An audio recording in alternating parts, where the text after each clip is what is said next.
प्रश्न है, ध्यान दें, इस प्रश्न के अंत में मैं आपसे एक और प्रश्न पूछूंगा जिसका जवाब आपको कमेंट में देना है।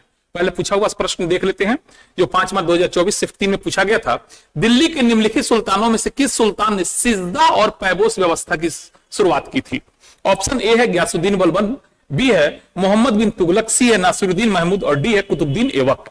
तो बिल्कुल इसका सही जवाब होगा गयासुद्दीन बलबन।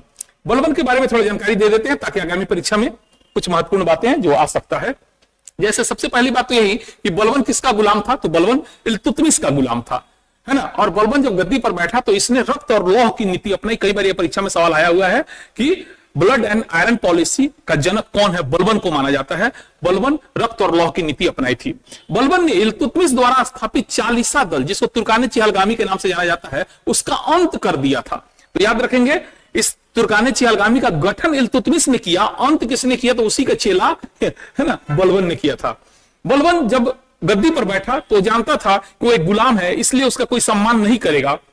इसलिए उसने अपने हाव भाव, हर तरह के व्यवहार में परिवर्तन लाया और दरबार में आने वाले हर व्यक्तियों के साथ, हर अधिकारी मंत्रियों को कहा कि नहीं, आपको सिजदा और पैबोस करना है। यानी सिजदा और पैबोस की प्रथा की शुरुआत जो है बलबन ने किया। सिजदा का मतलब होता है सर झुकाना, पैबोस का मतलब होता है पांव चूमना। इसके साथ साथ उसने अपने शानो शौकत और दिखावा के लिए नौरोज उत्सव मनाना शुरू कर दिया। बलबन दिल्ली सल्तनत का पहला शासक था जिसने घोषित रूप से राजत्व के सिद्धांत की घोषणा किया था और इस सिद्धांत के अंतर्गत उसने स्वयं को जिल्ले इल्लाही यानी ईश्वर की छाया और नियाबत खुदाई यानी ईश्वर का प्रतिनिधि बताया। एक्चुअली वह मानता था कि वह राजा ईश्वर की कृपा से बना है, किसी आदमी की कृपा से नहीं बना है। और चूंकि वह गुलाम है और लोग उसका सम्मान नहीं करेंगे, इसीलिए वह चाहता था कि आप उसका सम्मान जबरदस्ती करें। इसीलिए उसने इस तरह की बातें कही। साथ ही उसने जो है खुद को, अपने आप को कहा कि देखो भाई, हम गुलाम गलती से बन गए थे, लेकिन मेरा ताल्लुकात जो है अफरसियाब वंशज से है। अफरसियाब मध्य एशिया का एक बहुत ही प्रसिद्ध वंश था जिससे उसने अपने आप को संबंध जोड़ा। जैसे आप लोग भी, कई लोग ऐसा करते हैं, ना चिन्ह तरह, ना चिन्ह तरह।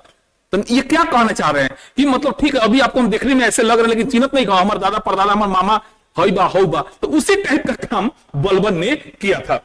इसके बारे में थोड़ी बहुत और जानकारी लेंगे कि बलबन ने एक सैन्य विभाग का गठन किया था जिसका नाम है दीवाने अर्ज। मोस्ट वीवीआई, इसको भी ध्यान में आप रखेंगे। इसके साथ साथ उसने गुप्तचर विभाग को मजबूत बनाया और उस समय गुप्तचर को बरीद कहा जाता था। क्या कहा जाता था? बरीद। बलबन के समय सबसे ज्यादा मंगोल आक्रमण हुआ था और उस मंगोल आक्रमण से सुरक्षा के लिए उसने उत्तर पश्चिम में कई किले बनवाया और अपने बड़े बेटा को वहां नियुक्त किया। लेकिन उसका बड़ा बेटा जिसका नाम था शाहजादा मोहम्मद, उस 1285 में इसी मंगोलों से संघर्ष के दौरान मारा गया। ऐसे तो बलबन कभी पब्लिक के आगे भावुक नहीं हुआ, लेकिन अंदर ही अंदर उसके पुत्र के मौत की जो है सुख समा गई, जिसके वजह से फाइनली जो है 1287 में 80 वर्ष की आयु में उसकी मृत्यु हो गई। अब जैसा कि वादा किए थे, एक सवाल के जरिए आपको छोड़ के जाएंगे, तो आपको बताना है कि शासक ने दिल्ली से दौलताबाद राजधानी हस्तांतरित की थी, बदली थी।